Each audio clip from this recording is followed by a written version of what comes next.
से कि आपको संबोधित करें। बहुत बहुत धन्यवाद संजय मयूख जी। सभी पत्रकार बंधुओं को भी नमस्कार। और ये प्रेस वार्ता जो है ये फिर से आपके पाप को उजागर करने के लिए की जा रही है। और ये कहना गलत नहीं होगा, आप सरकार की एक ही है खूबी, आप सरकार की एक ही है खूबी, पूरी तरह से ये भ्रष्टाचार में है डूबी। आप जानते हैं भारतीय जनता पार्टी ने इस मंच से और जो हमारी प्रदेश इकाई है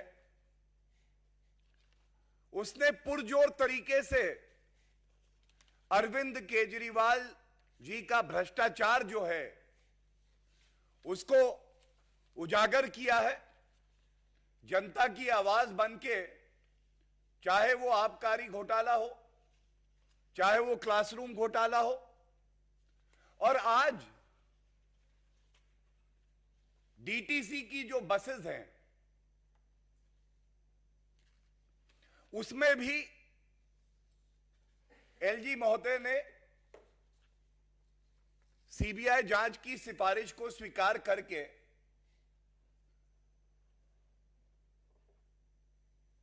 आगे बढ़ाया है। मैं सबसे पहले यह घोटाला है क्या, क्या अनियमितताएं पाई गई हैं और इन भ्रष्टाचारियों का मोडस ऑपरेंडी क्या रहता है, यह बताने का प्रयास करूंगा। दिल्ली की जनता सोच रही है कि आप अरविंद केजरीवाल जी का कोई भी मंत्रालय उठाइए तो उसमें भ्रष्टाचार मिलेगा, वसूली मिलेगी। Tailor making of contracts and tenders, ऐसा निविदा बनाओ कि जो हमारे चहेते मित्र हैं, जो गुलाबी गड्डियां अरविंद केजरीवाल की तिजोरी में वापस दे सके जनता के रुपए की, उन्हीं को टेंडर मिले। जो तथ्य सामने आए हैं, सबसे पहले शुरुआत करूंगा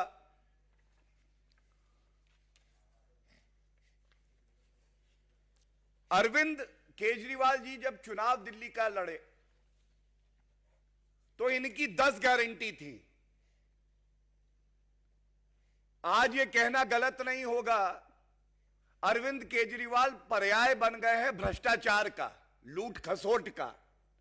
और एक गारंटी है, अरविंद केजरीवाल है तो भ्रष्टाचार है। कहते थे कि दिल्ली में 11,000 से ज्यादा डीटीसी बस देंगे। दिल्ली की जनता उम्मीद लगा के इंतजार करती रही, बस तो नहीं आई, लेकिन जो मामला सामने आया है 1,000 लो फ्लोर बसेस का है और इसमें तमाम इर्रेगुलरिटीज हुई हैं। यह पहली बार देखा गया ट्रांसपोर्ट मिनिस्टर कैलाश गहलोत, इनको बोर्ड का चेयरमैन बना दिया, जो एक अधिकारी होता था। अब पूछा जाएगा यह क्यों हुआ? सुविधा के लिए होता है यह। अगर अरविंद केजरीवाल का मंत्री रहेगा तो कानून को ताक पे रखते हुए जैसा अरविंद केजरीवाल बताएंगे वैसी ही शर्तें रखी जाएंगी निविदा में। वही व्यक्ति का चयन होगा, उसके बाद वसूली होगी, रुपया घूम के अरविंद केजरीवाल की तिजोरी में आ जाएगा। तो पहली अनियमितता तो यह थी।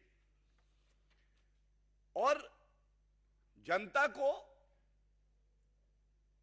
भटकाने के लिए ऐसा प्रतीत हो कि सब बड़ा ही पारदर्शी तरीके से हो रहा है, एक कंसल्टेंट जरूर बना देते हैं। इस मामले में भी एक संस्था है DIMTS, डिम्स, इसको कंसल्टेंट बनाया। विचित्र बात यह है कि इस कंसल्टेंट ने कंसल्टेशन जो किया वो ये किया कि कैसे वसूली का रुपया, ये काला धन, गुलाबी गड्डियां अरविंद केजरीवाल तक पहुंच जाएं और भ्रष्टाचार पूरा हो जाए। जो L1 था, बड़ी ही प्रतिष्ठित कंपनी थी, लेकिन L1 से इनकी सांठगांठ नहीं थी। इन भ्रष्टाचारियों को जनता का जितना रुपया चाहिए था वो एक ईमानदार कंपनी देने के लिए नहीं तैयार थी। तो इन्होंने एक और कंपनी जो इनकी चहेती थी, जिसको इनको चिन्हित करके सेलेक्ट करना था, JBM, उसको बातचीत के लिए बुलाया। सवाल पूछा जाएगा, L1 जनता का कम रुपया खर्च करके आपको BS6 की 600 बसेस के लिए उन्होंने बिडिंग करी। आप बातचीत करते, दाम कम हो जाते, जनता का रुपया बचता और बसेस भी आती, लेकिन नहीं, क्योंकि JBM चहेती कंपनी थी, उसको बुलाया बातचीत करने के लिए, जो BS6 600 बसेस के लिए L1 नहीं थी और 400 बसेस BS4 थी। यह पूछना चाहेंगे, क्या आपने कानून नहीं पढ़ा है अरविंद केजरीवाल जी, या आपकी नियत में इतना खोट आ गया है कि कानून को दरकिनार करके केवल वसूली करने के लिए आप कुछ भी करने को तैयार हैं?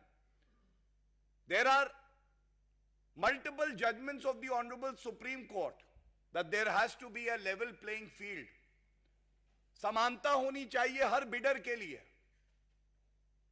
आपके पास एक L1 बिडर था, आप अगर JBM से बात कर सकते हैं तो ये जो प्रतिष्ठित कंपनी थी, इसको बुला के भी बातचीत कर सकते थे।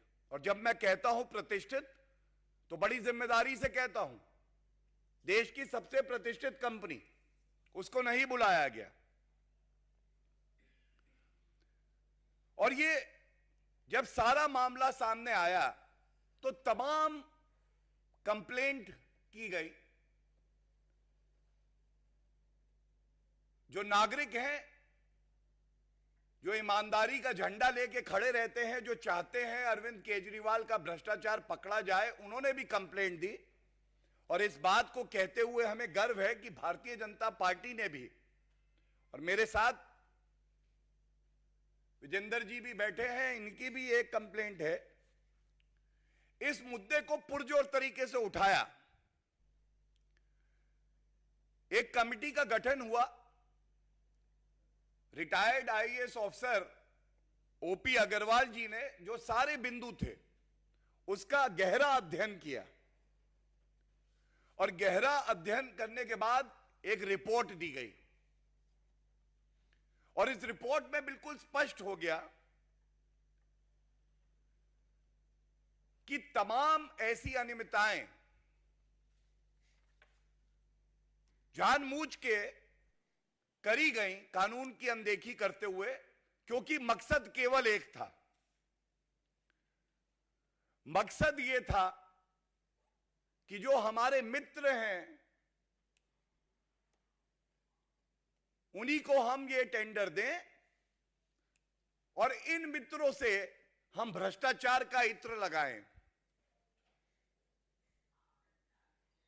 और मैं ये बता दूं कि ये अनियमितताएं इतनी चिंताजनक हैं कि सोच के डर लगता है कि अरविंद केजरीवाल जी कितनी लूट खसोट करना चाहते हैं।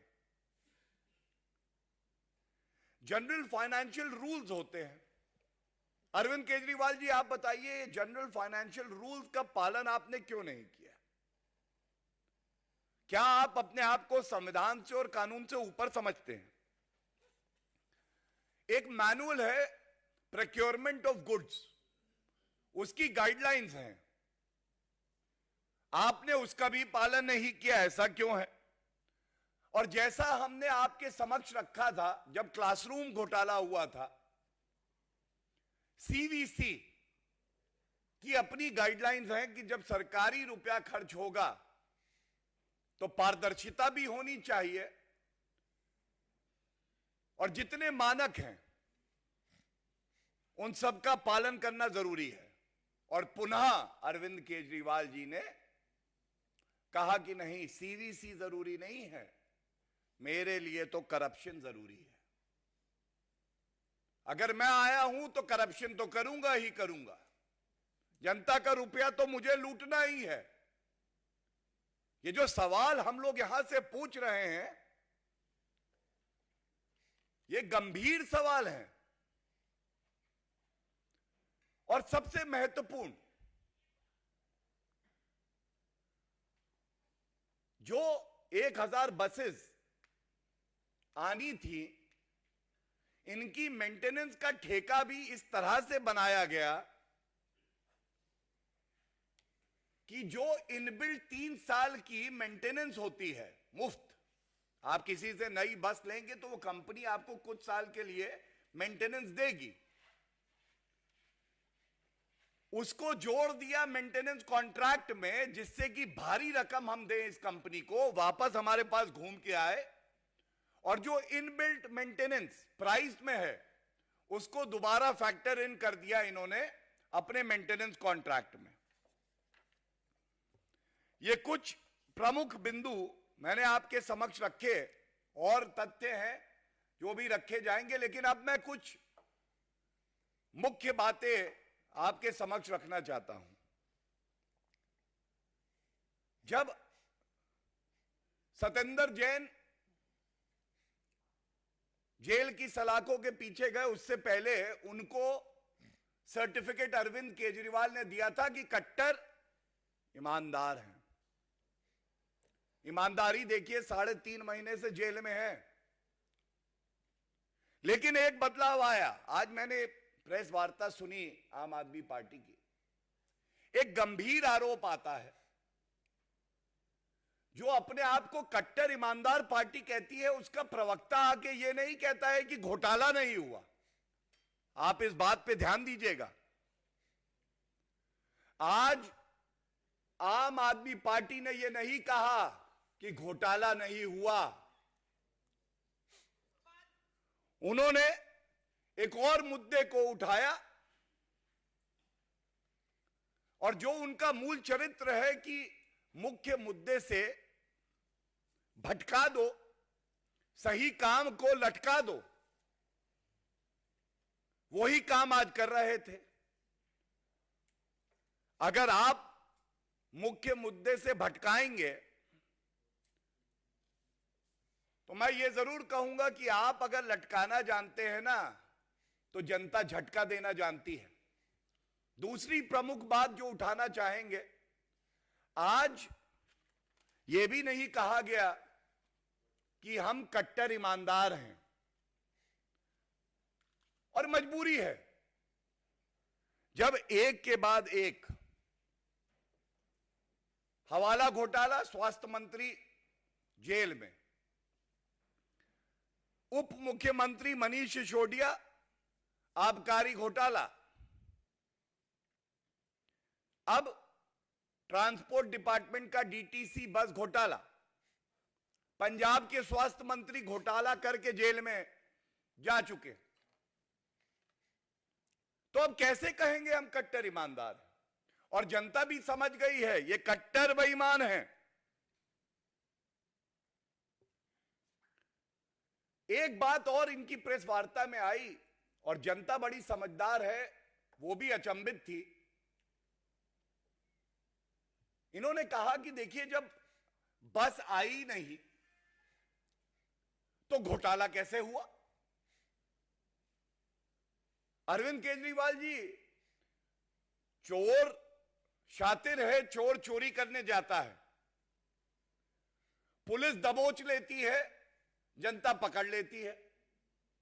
चोरी करने से पहले पकड़ा जाता है। चोर कहता है मैं ईमानदार हूं क्योंकि चोरी नहीं करी।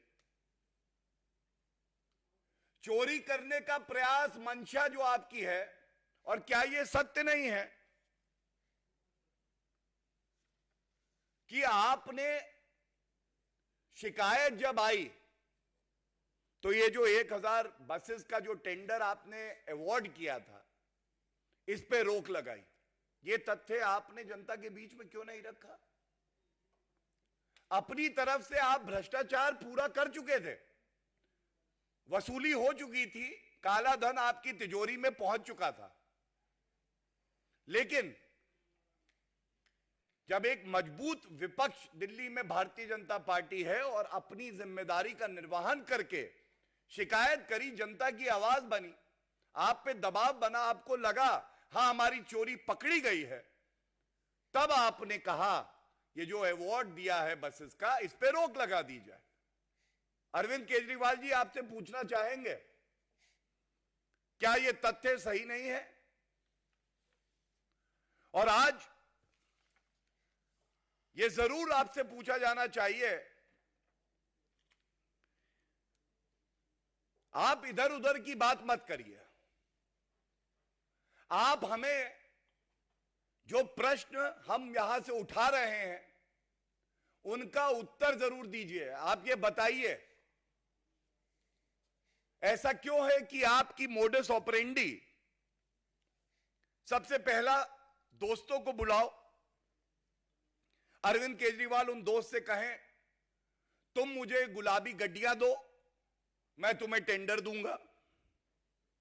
उसके बाद ये जो चहेते हैं ये बैठते हैं अरविंद केजरीवाल जी के साथ। ये मोडस ऑपरेंडी का दूसरा कदम है। टेंडर दिल्ली की भ्रष्टाचारी सरकार में सरकार नहीं बनाती है, वो मित्र बनाते हैं। वो बताते हैं अरविंद केजरीवाल जी थोड़ा सा क्वालिटी कम हो जाए चलेगा, रुपया बढ़ा देते हैं आपका। कहें ठीक है भाई। तो टेलर मेकिंग ऑफ टेंडर, काट छाट ऐसी करो कि कोई और ना क्वालिफाई करे, केवल मित्र ही आए। तीसरा, फिर केवल मित्रों को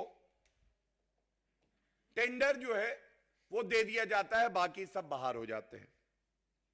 जब टेंडर दिया जाता है तो वसूली भी पूरी हो जाती है, और जब वसूली पूरी हो जाती है तो दो उदाहरण दूंगा। आबकारी घोटाले में जब पकड़े गए तो वही नीति जो कह रहे थे अच्छी है उसको वापस ले लिया और यहां पे टेंडर दे के रोक लगा दी। ये क्या दर्शाता है कि जब चोर पकड़ा जाए तो कहे कि नहीं भाई गलती हो गई, माफ कर दीजिए। लेकिन चोरी तो की ना अरविंद केजरीवाल जी आपने। इसीलिए आज दिल्ली की जनता ये कह रही है, ऐसे मुख्यमंत्री को जिसके हर मंत्रालय में भ्रष्टाचार है, मुख्यमंत्री की कुर्सी पर बने रहने का कोई हक नहीं है। और हम ये उम्मीद करते हैं ये जो मुख्य बिंदु उठाए हैं इस पे अरविंद केजरीवाल जी जरूर उत्तर देंगे। धन्यवाद। मेरा आग्रह है माननीय आदेश गुप्ता जी से कि आपको संबोधित करें। माननीय आदेश जी। धन्यवाद संजय जी। सभी पत्रकार मित्रों को मेरा नमस्कार। अभी हमारे राष्ट्रीय प्रवक्ता गौरव जी ने बहुत सारे बिंदु इस बड़े भ्रष्टाचार के बारे में उठाए हैं। अरविंद केजरीवाल की सरकार स्वराज से शराब और फिर शराब से भ्रष्टाचार के सफर में इतनी डूब गई है कि वो जो भी काम करते हैं, जो भी खरीद फरोख्त होती है, वो बिना भ्रष्टाचार के होती ही नहीं है। और जैसे कल जिस जांच के आदेश हुए डीटीसी बस खरीद के घोटाले में, वो इस कड़ी की एक नई फहरिस्त बनी है। दिल्ली में 1000 बसों की खरीद का टेंडर होता है और वो टेंडर में बहुत सारी अनियमितताएं होती हैं। बसों की खरीद में अपनी चहेती कंपनी को फेवर करने के लिए टेंडर के नियमों का, प्रिक्योरमेंट के नियमों का, सीवीसी की गाइडलाइंस को धज्जियां उड़ाकर अपनी चहेती कंपनी को टेंडर दिया जाता है, ठेके दिए जाते हैं। उसमें जो हजारों करोड़ों रुपए का भ्रष्टाचार किया है, उससे ये बिल्कुल साफ लग रहा है कि अरविंद केजरीवाल सीवीसी नहीं मानते हैं। उनका एक ही काम करने का तरीका, उनके लिए सीवीसी गाइडलाइन नहीं है, उनके लिए है DCC, direct cash collection. Arvind Kejriwal हर टेंडर में, हर पॉलिसी में जो दिल्ली सरकार बनाती है, उसमें उनका एक ही उद्देश्य है, DCC, direct cash collection of आम आदमी पार्टी। और इसीलिए दिल्ली में जब से आई है आप, कर रही है रोज भ्रष्टाचार का पाप। दिल्ली में जब से आई है आप, कर रही है रोज भ्रष्टाचार का पाप। और इसीलिए कहते हैं कि आप नहीं पाप है, भ्रष्टाचार की बाप है, दिल्ली और देश की जनता के लिए अभिशाप है। और इसीलिए अरविंद केजरीवाल और इनकी पार्टी के नेता, जब से इनके खुलने लगे हैं काले कारनामे, तब से आप नेता लगे हैं बहुत घबराने, और घबराकर वो इधर उधर के मुद्दे उठा रहे हैं, इधर उधर की बातें कर रहे हैं। और इसीलिए दिल्ली की जनता ने ठाना है, आपको दिल्ली की जनता ने ठाना है, आपका तोड़ना है झूठ और भ्रष्टाचार का ताना बाना है। आपका जो आम आदमी पार्टी के झूठ और भ्रष्टाचार का ताना बाना तोड़ने का जो संकल्प दिल्ली की जनता ने लिया है, जिस टेंडर की, जिस बसों की खरीद की वो लोग मना कर रहे हैं कि हमने तो बसें नहीं खरीदी, मैं उनसे पूछना चाहता हूं कि आपने शराब घोटाला किया था, नई शराब नीति बनाई थी, कह रहे थे बहुत अच्छी शराब नीति है, जैसे ही उसमें घोटाला सामने आए, सीबीआई की जांच हुई, वापस ले लिया। इसी तरह टेंडर किया 1000 बसों की खरीद की, घोटाला सामने आया, कमियां सामने आई, नियमों का उल्लंघन करके आपने कैलाश गहलोत जो परिवहन मंत्री, उनको बोर्ड का चेयरमैन बनाया। इसलिए बनाया कि हमारा फेवर हो सके, बोर्ड में टेंडर अप्रूव हो सके। और आपने उस घोटाला, उस जो टेंडर का घोटाला, खरीदी का घोटाला किया, जैसे ही घोटाला सामने आया टेंडर वापस ले लिया।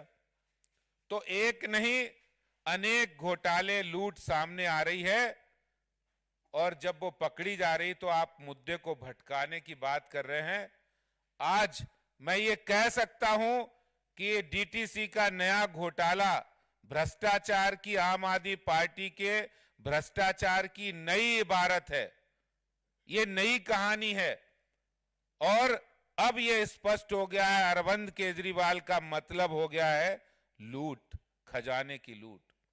अरविंद केजरीवाल माने भ्रष्टाचार, अरविंद केजरीवाल माने दिल्ली जल बोर्ड घोटाला, अरविंद केजरीवाल माने शराब का घोटाला, अरविंद केजरीवाल माने क्लासरूम घोटाला, अरविंद केजरीवाल माने डीटीसी बस घोटाला, और अरविंद केजरीवाल माने स्कीम से स्कैम, स्कीम बनाते हैं स्कैम के लिए, और अरविंद केजरीवाल माने इश्तेहार। अरविंद केजरीवाल का मतलब आज ये हो गया है कि काम में जीरो और प्रचार में हीरो।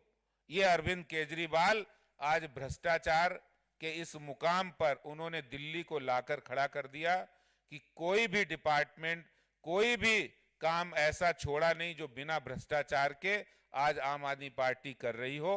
और ये नया जो जो पुरानी जांच चल रही थी दिल्ली में डीटीसी बस की खरीद के घोटाले की, इस पर भी आम आदमी पार्टी निश्चित रूप से वो इधर उधर की बातें करेंगी, लेकिन भारतीय जनता पार्टी एक विपक्ष के नाते जनता की तरफ से पूछना चाहती है कि इस पर जो आपने घोटाला भ्रष्टाचार किया है, इस पर आपका क्या जवाब है।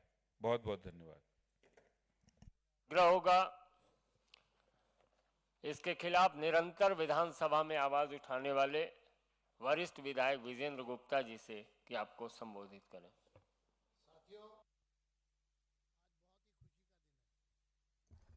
क्योंकि 4.5 साल के लंबे संघर्ष के बाद भ्रष्टाचारियों की पोल अब खुलने के कगार पर है। मैं संक्षिप्त में 2018 से शुरू करता हूं। 1 जून 2018 को एक षड्यंत्र के तहत दिल्ली के ट्रांसपोर्ट मिनिस्टर को डीटीसी के बोर्ड का चेयरमैन नियुक्त किया गया। ये हैरानी प्रकट करने वाला ये फैसला था, क्योंकि डीटीसी के इतिहास में 1970 से लगभग 52 वर्ष में ऐसा कभी नहीं हुआ कि डीटीसी का चेयरमैन कोई पॉलिटिकल आदमी बने। लेकिन चूंकि भ्रष्टाचार की नींव रखी गई 1 जून 2018 को, ये जो 1000 लो फ्लोर बसेस खरीदने का मामला है, ये तभी से चल रहा है। जून 1 को चेयरमैन की अपॉइंटमेंट होती है और जून के महीने में ही एक दागदार कंपनी जेबीएम लिमिटेड, उसका पदार्पण दिल्ली की सरकार में होता है और वो एक प्रपोजल लेकर आता है और वो प्रपोजल दिया जाता है। देखिए प्रपोजल कितना मजेदार है। प्रपोजल में था कि बस खरीदेगी सरकार, लेकिन उसका जो रजिस्ट्रेशन होगा उसमें 2 को ओनर होंगे, एक जेबीएम और एक दिल्ली की सरकार। प्रॉपर्टी सरकार की, लेकिन को ओनरशिप एक प्राइवेट आदमी के साथ।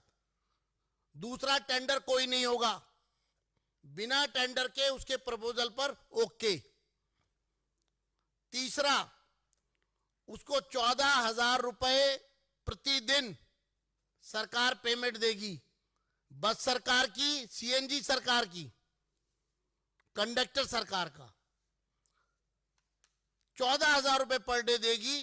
14,000 रुपए पर डे का मतलब है 4 लाख रुपया पर महीने और लगभग 10 साल में 5 करोड़ रुपया।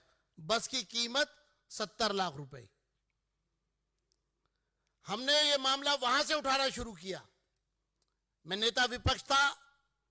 अगस्त 2018 में ये मामला जब प्रकाश में आया और सदन में इस मामले को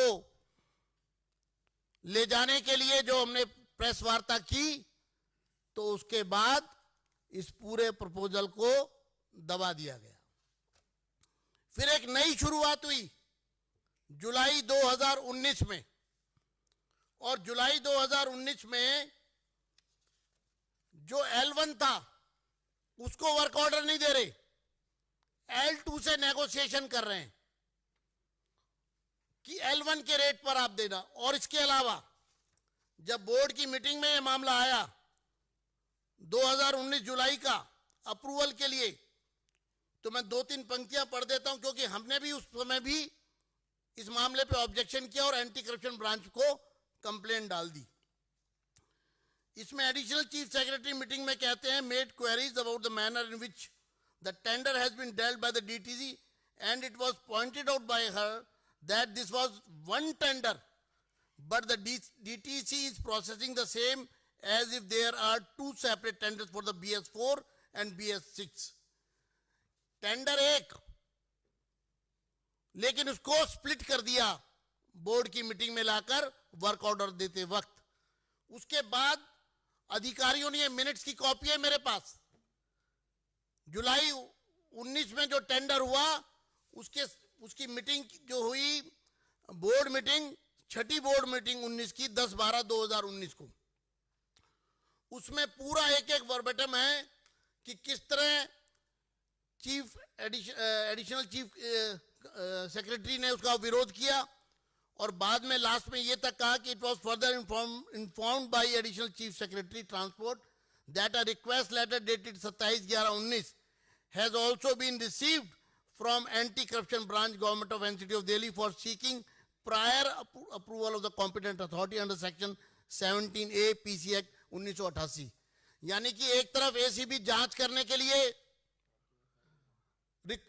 एक परमिशन मांग रही है, चीफ सेक्रेटरी बता रहे हैं मीटिंग में, और पूरा हवाला दिया है कि ये पूरा गड़बड़ है, घोटाला है, गड़बड़ झाला है, ये हम जेबीएम को वर्क ऑर्डर नहीं दे सकते। लेकिन मंत्री का दबाव लगातार बना रहा और उसके बाद जब लगा कि मामला जमेगा नहीं तो उसके बाद उसको फिर ड्रॉप कर दिया। फिर एक शुरुआत की मार्च 2020 में, और मार्च 2020 में इन्होंने एक शुरुआत की और जनवरी 2021 को एक वर्क ऑर्डर इशू किया लगभग 4,500 करोड़ रुपए का,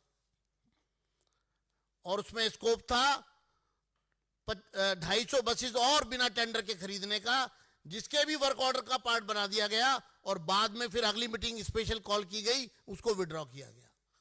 तो 250 यानी 25%, तो यानी कि 5500 करोड़ रुपए का लगभग ये एक वर्क ऑर्डर। आपको मैं बताना चाहता हूं कि दिल्ली की सरकार के इतिहास में आज तक एक वर्क ऑर्डर, एक प्रोक्योरमेंट इन वन गो इतनी बड़ी कभी हुई ही नहीं थी। 5,000 करोड़ की प्रोक्योरमेंट एक साथ एक वर्क ऑर्डर में, ये एक बड़ा घोटाला, सबसे बड़ा टेंडर जिसमें सबसे बड़ा घोटाला। बस की कीमत 87 लाख रुपए, लेकिन उसकी एएमसी 4 गुना ज्यादा। बस की कीमत 870 करोड़ रुपए और एएमसी जो है वो 3500 करोड़ रुपए। 45 रुपए पर किलोमीटर। जिस दिन नई बस सड़क पर उतरेगी, पहला किलोमीटर चलेगी, उस पर 45 रुपए पर किलोमीटर प्राइवेट बिडर को मिलेगा, प्राइवेट कंपनी को मिलेगा। अब आप समझिए कि बस सरकार की, ड्राइवर सरकार का, सीएनजी सरकार की, डिपो सरकार की, कंडक्टर सरकार का, सब कुछ सरकार का। बस भी सरकार ने खरीदी, लेकिन उसको धोने पहुंचने के नाम पर पहले किलोमीटर से 45 रुपए पर किलोमीटर, 200 किलोमीटर एवरेज एक डीटीसी बस पर डे चलती है, 9,000 रुपए पहले दिन एक बस पर, 1000 बस पर 90 लाख रुपए पहले दिन, पहले महीने में 27 करोड़ रुपए, और पहले साल में लगभग 350 करोड़ रुपया सिर्फ मेंटेनेंस का।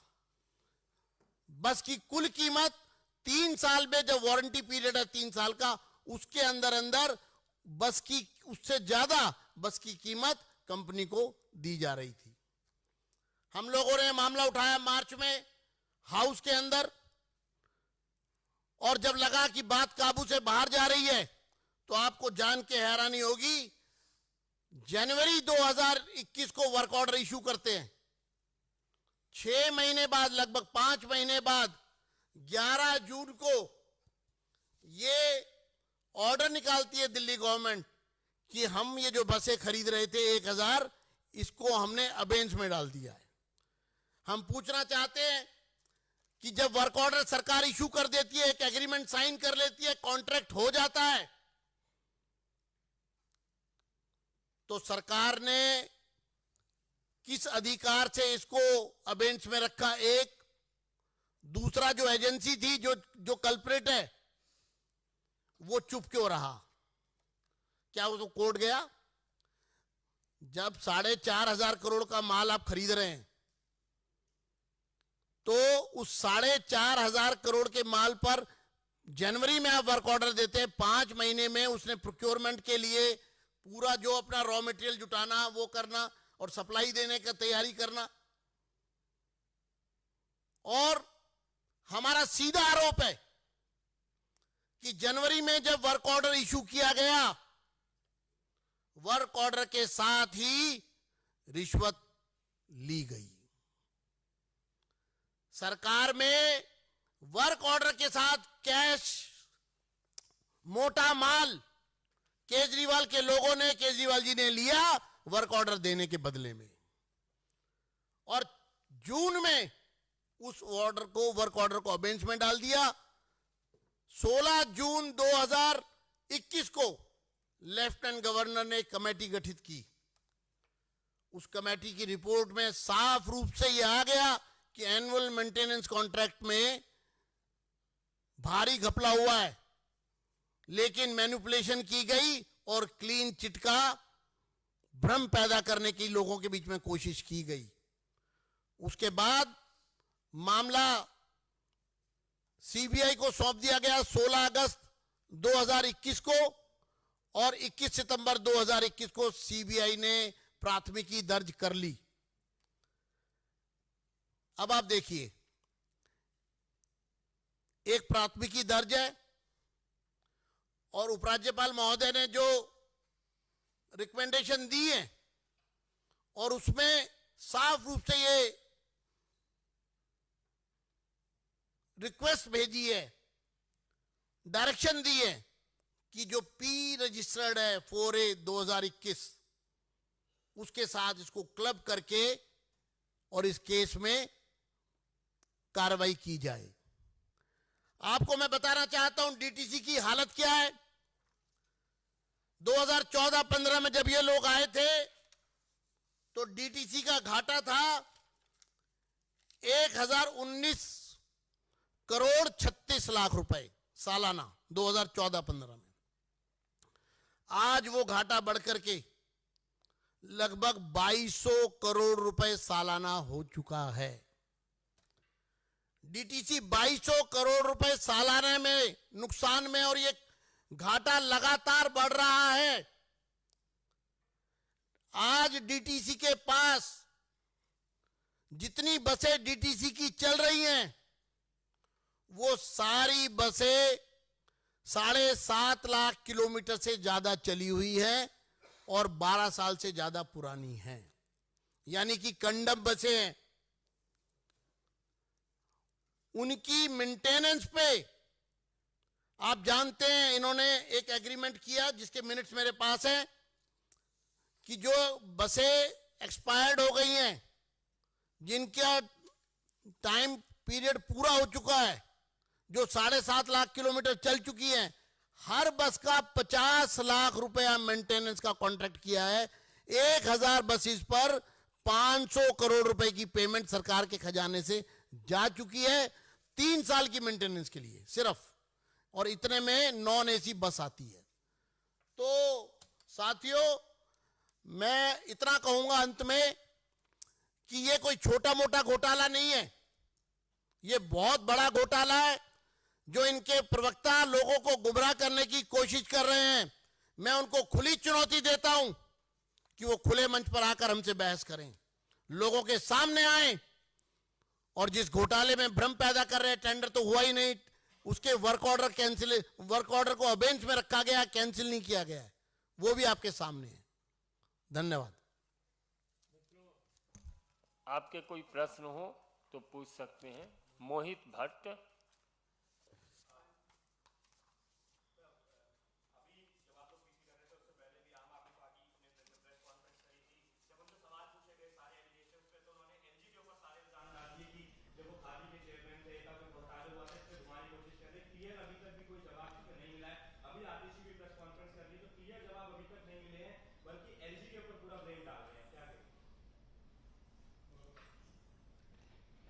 देखिए, एक विशेषता आम आदमी पार्टी की है, जब जग जाहिर हो गया कि आप नहीं पाप है, हर जगह भ्रष्टाचार है, आप जनता का सवाल पूछिए, वो इधर उधर की बात करने लगते हैं। और मैं ज्यादा समय ना लूं, लेकिन एक बात जरूर कहूंगा, आबकारी घोटाले में विदेशी न्यूज़पेपर दिखाने लगते हैं, हमारे एमएलए को तोड़ा जा रहा है, तथ्य बाद में सामने आ जाते हैं। आज सच्चाई यह है कि दिल्ली की जनता को जो सुविधाएं मिलनी चाहिए थी, उसमें आप घोटाला कर रहे थे, भ्रष्टाचार कर रहे थे, काली कमाई इकट्ठा कर रहे थे। और अरविंद केजरीवाल जी, आप मस्त रहे, जनता त्रस्त रहे, यही आपका उद्देश्य है, यही मकसद है। और कोई प्रश्न?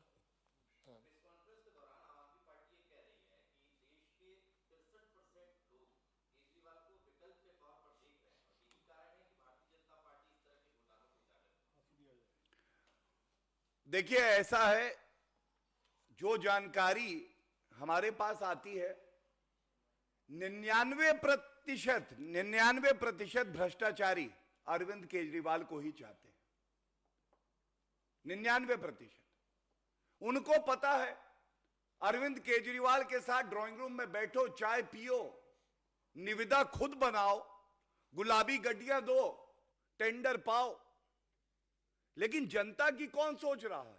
भारतीय जनता पार्टी।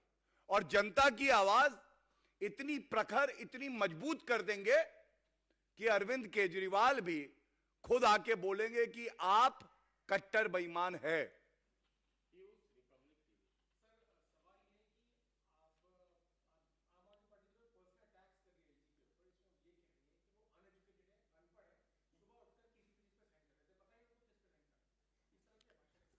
मैंने वो सुना और मैं आपका धन्यवाद देना चाहूंगा। आज कहा जा रहा था कि हर सुबह एलजी महोदय उठते हैं और एक नई चिट्ठी लिख देते हैं। जनता तो ये कह रही है कि ये जरूरत क्यों पड़ती है कि हर सुबह जब हम उठते हैं तो आम आदमी पार्टी का एक और भ्रष्टाचार सामने आ जाता है। और जिस तरह से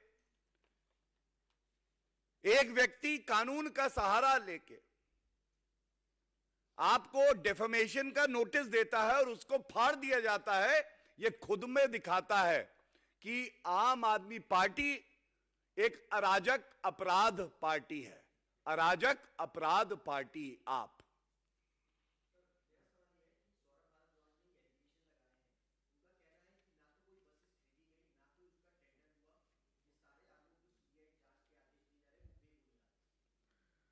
देखिए, जो प्रश्न इस मंच से उठा दिए गए हैं उसको दोबारा दोहराऊंगा नहीं।